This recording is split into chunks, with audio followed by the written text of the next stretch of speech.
Hi, everybody. I'm Brittany Lewis, a breaking news reporter here at Forbes. Joining me now is my colleagues, Forbes politics reporter Sara Dorn. Sara, thanks for coming on.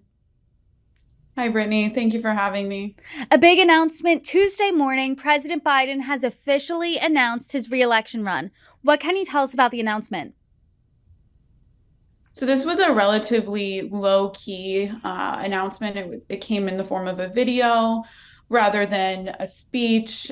He is giving a speech this afternoon before a union where I'm sure he will obviously talk about this announcement. But it's a video announcement that begins with scenes of the January 6th Capitol riots. Biden, goes on to say that he fought for democracy during his 4 years in office, which is sort of a nod to Trump's, false claims that he was the true winner of the 2020 presidential election. He then mentions that he fought for personal freedoms, and there are images of protesters in favor of abortion rights. The ad shows a clip of him saying that this should not be a red and blue issue. It doesn't exactly say what he was speaking about there, but bipartisanship has been another, common theme throughout his term. So this ad really leaned on a lot of the rhetoric and talking points that we have been hearing over the past several months as he has geared up for a reelection campaign. Yeah, let's dive a little deeper into the messaging of the actual announcement. According to recent polls, it looks like, I know we are a year and a half out, but it looks like as of now, a 2020 rematch between President Biden and former President Donald Trump. Did he specifically come out swinging at Donald Trump? He does not specifically mention Trump. He did use the term MAGA extremist, which is something that, him and all of his advisors and spokespeople have been really, really hammering over the past several months. Another, frequent attack that he leaned on was his claim that Republicans want to cut Social Security, which both parties for decades have used this to attack each other. And it really resonates with Americans because this is, such an important and widely respected program. He also mentioned book bans and restrictions on gay marriage, which could be taken as a dig at DeSantis, which those are some of the things that he has championed in Florida as part of his culture wars. Obviously, when you're running for reelection, you have to point to things that you've done in the past and say, hey, I did a good job at X, Y, and Z. This is why you should pick me again. What is he pointing to as his past successes? So this video message was very general. He spoke, as I said, about personal freedoms, protecting democracy, that the job is not yet finished that he's been doing. It's a very general message, I think, used to create more of a sentiment and feeling rather than hammer people with these policy points so early on. He is speaking at a labor union hall later today, which he's done repeatedly throughout the past few months, and many unions have endorsed him. But some of the things that he has been highlighting as he's been on this cross-country tour is the Bipartisan Infrastructure Act of 2021, which could be said was his most significant legislative achievement. He's also highlighted new manufacturing hubs, particularly in regards to electric vehicles and semiconductor manufacturing. And then, back to the bipartisan infrastructure law, he's made appearances at many construction sites of federal infrastructure projects over the past several months. He even appeared with McConnell, Senate Minority Leader Mitch McConnell, Republican, earlier this year at the site of one of these signature projects. Another thing that has really boosted Biden over the past several months are steady job growth numbers and just general economic improvements. Last summer, as gas prices were reaching an all-time high, inflation was skyrocketing. Americans' concerns about the economy were very high as well, as we saw in polls, and that has quelled a bit, as have gas prices and inflation, which are just the two biggest, arguably the biggest issues for voters. I know you said that one of the last lines of Biden's video was, let's finish the job. That was also what he tweeted. But is there any indication that a lot of Americans want him to finish the job? According to an Associated Press NORC poll from last week, 47% of Democrats and 26% of respondents overall want Biden to run again. That number, 26% only, not very good. Are these numbers scary for his campaign? I mean, I know voters were largely concerned about his age. Definitely concerns about his age. I think that, obviously he is the shoo-in Democratic nominee. I saw a headline today that Democratic voters are accepting of Biden, but not necessarily excited about him. And I was looking at some of the previous poll numbers of incumbent presidents and announcing their reelection campaigns. And I believe that there have only been three other post-war presidents, Carter, Reagan, and Trump himself, who have had polling numbers, around where Biden stands. And his approval ratings really began to sink with the chaotic withdrawal of troops from Afghanistan in the summer of 2021. I think that is when his approval rating dipped below 50%, and it has stayed there since. Sara, I do want to talk about who is running Biden's campaign. His campaign manager will be White House aide Julie Chavez Rodriguez. What do we know about her? So she is currently the White House Director of Intergovernmental Affairs. She has been in the Harris Biden orbit for years. She worked with Kamala Harris when she was a California senator. She worked in the Obama administration and on Biden's 2020 campaign. She also notable is the granddaughter, of renowned labor leader Cesar Chavez. So I'm seeing a lot of headlines about what a smart choice this is. Democrats coming out and singing her praises. So I don't think that there is a lot of surprise in this choice there. I do want to pivot now to the GOP side of the race and talk about someone who is still yet to jump in, and that's Florida Governor Ron DeSantis. So after the midterms, as you and I have talked about in great length, he was touted as the new face of the GOP. The New York Post even had on their cover a photo of him and his family with the title "The Future." But now people from his party are labeling him cold, unfriendly. What can you tell us about that?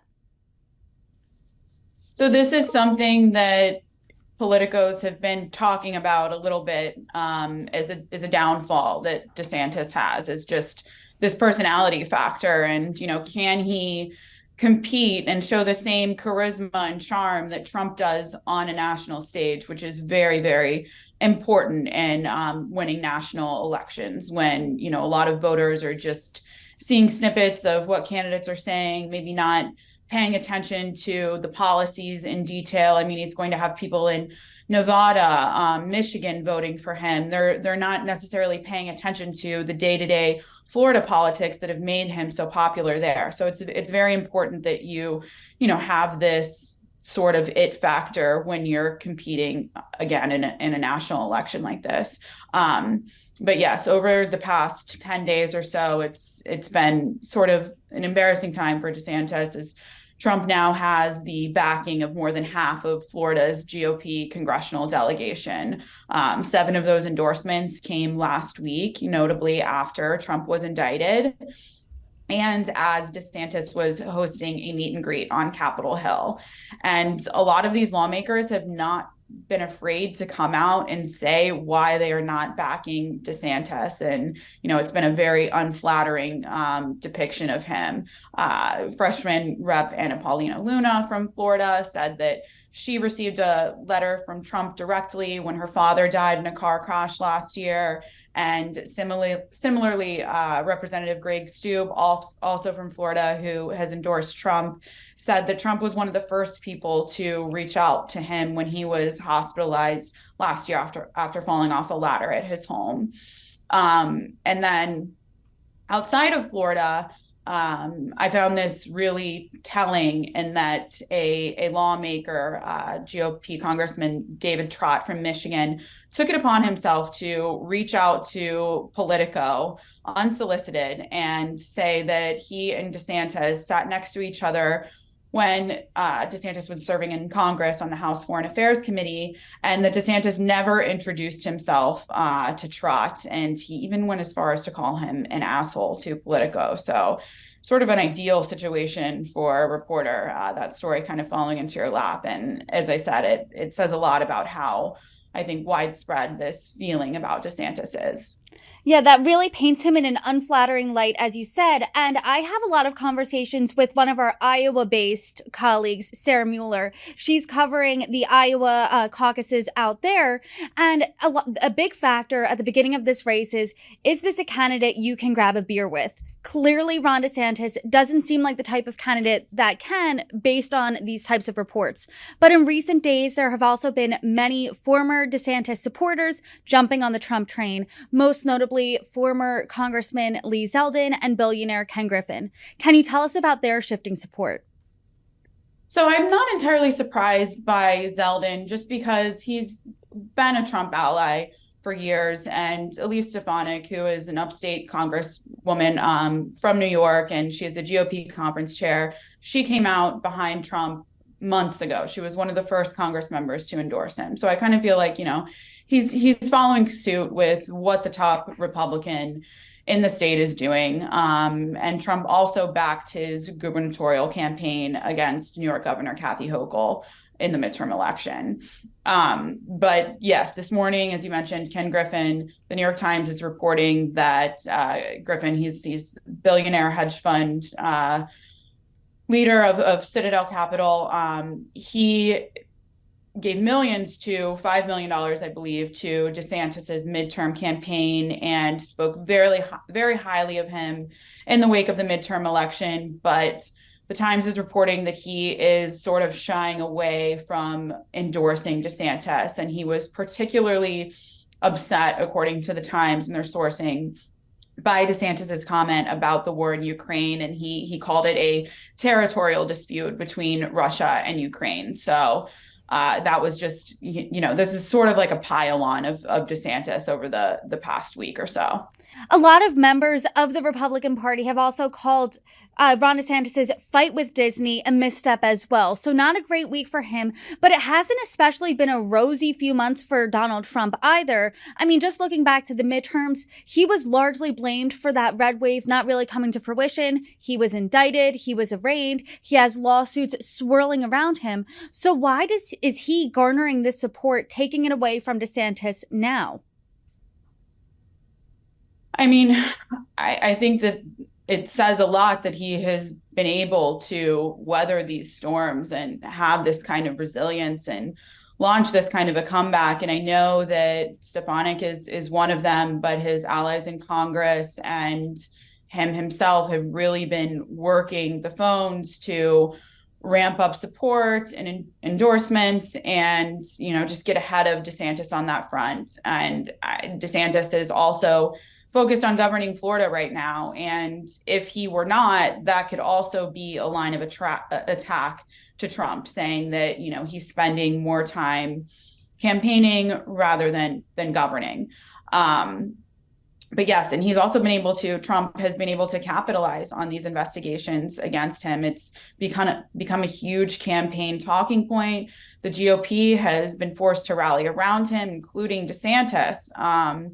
So I think, and as you mentioned, in more bad news for DeSantis, there are a lot of Florida lawmakers who are growing tired of his culture wars and just the legislation that he is trying to push through and this tit for tat that he has with Disney. So all of these factors combined have really allowed Trump to regain his footing.